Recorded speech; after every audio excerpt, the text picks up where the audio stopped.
और अभी तो रुको। हाँ? लेकिन ये साला कर क्या रहा है यहाँ पे? হ্যালো। হ্যালো ভাই, এই বলছি কি তোর কাছে 10 টাকা হবে রে? হ্যাঁ আছে, কেন বলতো?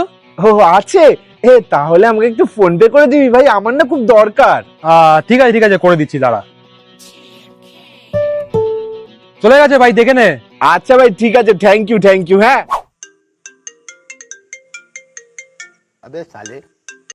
হ্যাঁ ভাই বল। হ্যাঁ ভাই, বলছি তোর কাছে 20 টাকা হবে রে? হ্যাঁ হবে। আমাকে একটু পাঠানা ভাই, আমার না খুব দরকার ছিল। ওকে, পাঠাচ্ছি।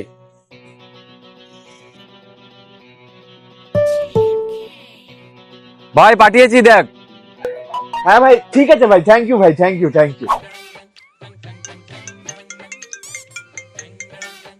হ্যাঁ ভাই, অনেকদিন পর। হ্যাঁ ভাই, এই শোন না, বলছি তোর কাছে 30 টাকা হবে রে? 30 টাকা হবে তো? আচ্ছা তাহলে আমাকে একটু ফোন পে করে দে না, আমার না খুব দরকার, আর্জেন্ট, বুঝলি তো? আচ্ছা পাঠাচ্ছি, দাঁড়া। দেখ পাঠিয়ে দিয়েছি। আচ্ছা ঠিক আছে ভাই। মালটা রোজ রোজ 10-20 টাকা 30 টাকা নিয়ে করে কি? 30 টাকা 10 টাকা তো কিছু হয় না এখন। यहाँ कुछ तो गड़बड़ है, जरूर कोई ना कोई गड़बड़। টাকা রোজগার করার সহজ উপায়। 20 টাকা করে 20 জনের থেকে প্রতিদিন ইজিক্যাল টু 200 টাকা। 30 টাকা করে 10 জনের থেকে প্রতিদিন ইজিক্যাল টু 300 টাকা।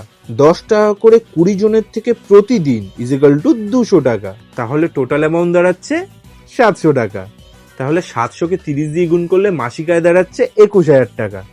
এবার 21,000-কে কেটে কুটে দাঁড়াচ্ছে 16,000 টাকা। বাপরে বাপ, খুব হাঁপিয়ে গেছি, খুব কষ্ট হয়ে গেছে বাবা, রোজগার করতে কত কষ্ট হয় না বাবারে বাবা। এত বুদ্ধি যে আমি কোথায় রাখবো ভগবান, মাথা ব্যথা কেমন করছে। খুব মজাও লেগেছে। সৌমি, এক কাপ কড়া করে চা করে দাও তো। পারবো না, আমি নিজের চা নিজে করে নাও, আমাকে চাকরানি পেয়ে বসেছে। লাগবে না, আমি বাইরে গিয়ে খেয়ে নেবো, অনেক টাকা রোজগার করেছি আমি। 16,000 টাকা রোজগার করেছি, বাইরে গিয়ে খেয়ে নেবো, লাগবে না।